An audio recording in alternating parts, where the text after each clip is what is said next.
All right, today I want to share with you how you can know and find peace in your life, regardless of what's happening inside of yourself or around your life. Now, again, I share this in all of my content, but I am someone who has walked the walk. I've found peace for myself. I can find peace literally in any moment, in any circumstance that I've been in, and I wasn't always this way. So everything that I share with you in this content and with content in general is things that I've learned and I've been a student of and now teach, right? So here's the number one thing that you can do. Number one, face yourself.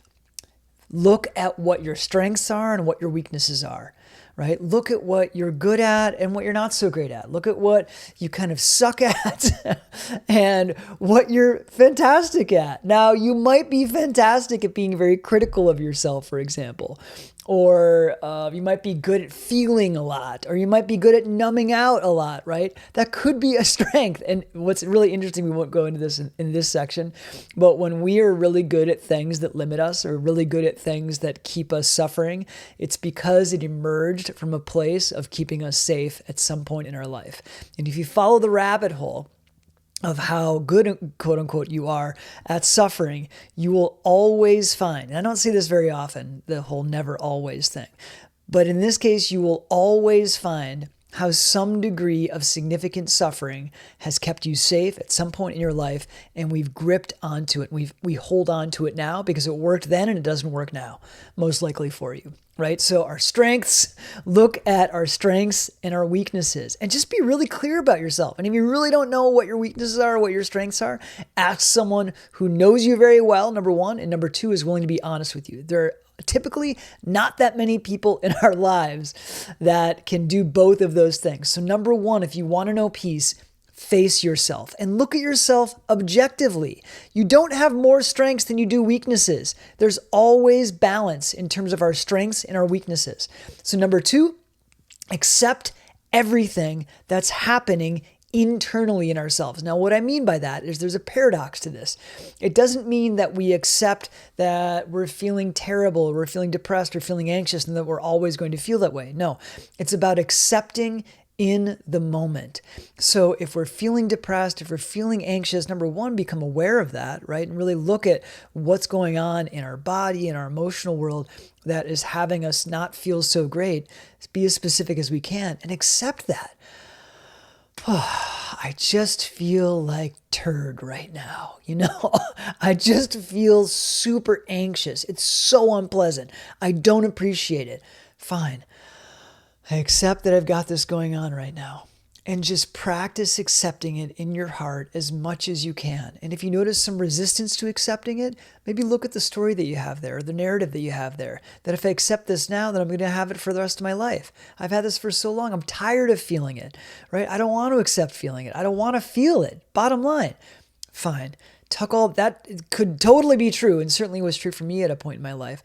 And tuck it aside and just accept it as fully as you can. Often, actually every time, it takes tenderness. And that tenderness often elicits tears and vulnerability. And a lot of us don't feel comfortable being vulnerable in the face of feelings and experiences and emotions that have tragically terrified us or wounded us or traumatized us in the past, right? So it takes a tremendous amount of courage to do this kind of work. And you can do it. All right. So number two, accept everything. Number three, stay clear on what your intent is. Here's the fascinating thing about intent. Our results in our life mimic and express our intent.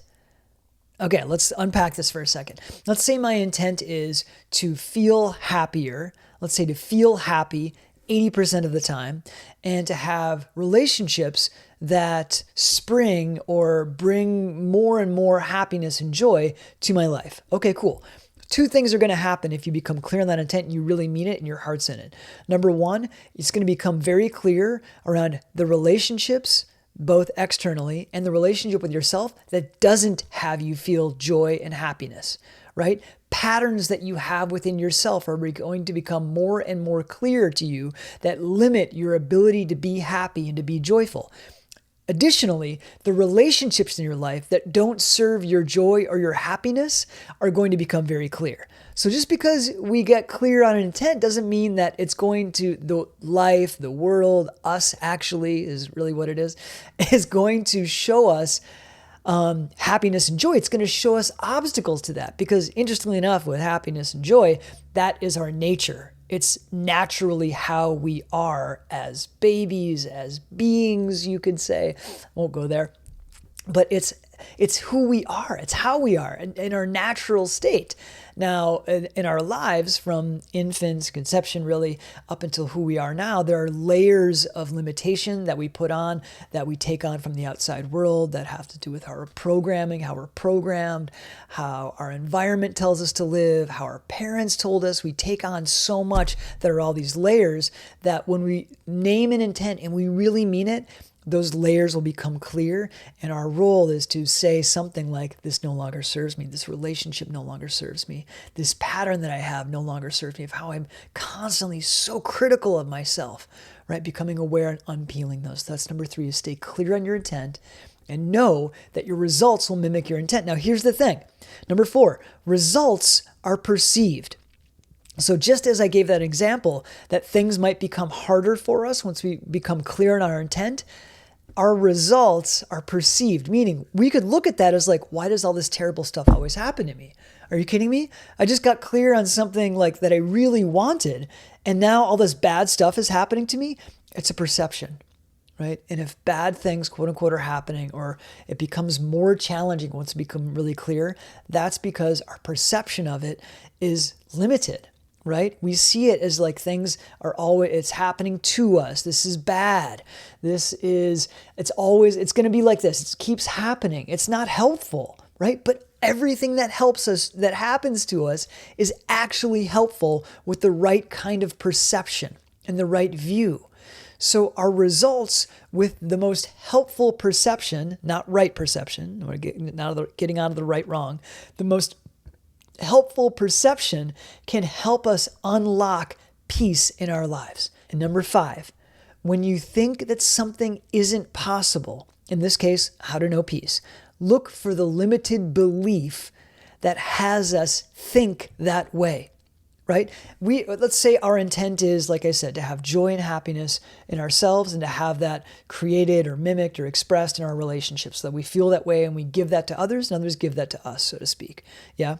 Let's say we start doing this work and then we're like, you know what? It doesn't work. Things got worse. In fact, I was trying to feel joy and happy, and now I feel awful, depressed, anxious, angry, frustrated with myself, more lonely, actually. How is that possible? There's probably a limited belief that's at play that is shaping our perception of our results. And look and explore what that limited belief might be. Things are always going to be this way. I can't actually be peaceful. No one's like that. No one is peaceful all the time. There are plenty of people on the planet who are peaceful all the time. I know some of them. And I can tell you, I spend a lot of time around them, and they are always peaceful. I am not always peaceful. However, I have created an access point to always knowing peace at any moment, because things come up for me, things happen inside of me, outside of me, challenging circumstances. I make mistakes. I hurt people unintentionally. Like a lot of things happen. And I know for myself that coming back to peace, joy, happiness, satisfaction, creativity, inspiration is always possible because of how I've been trained, right? And how I've practiced. So look and see if there's a limited belief. This isn't possible for me. I'm never going to achieve that, whatever the goal is, right?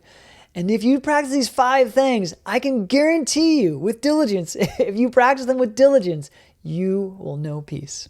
All my best to you.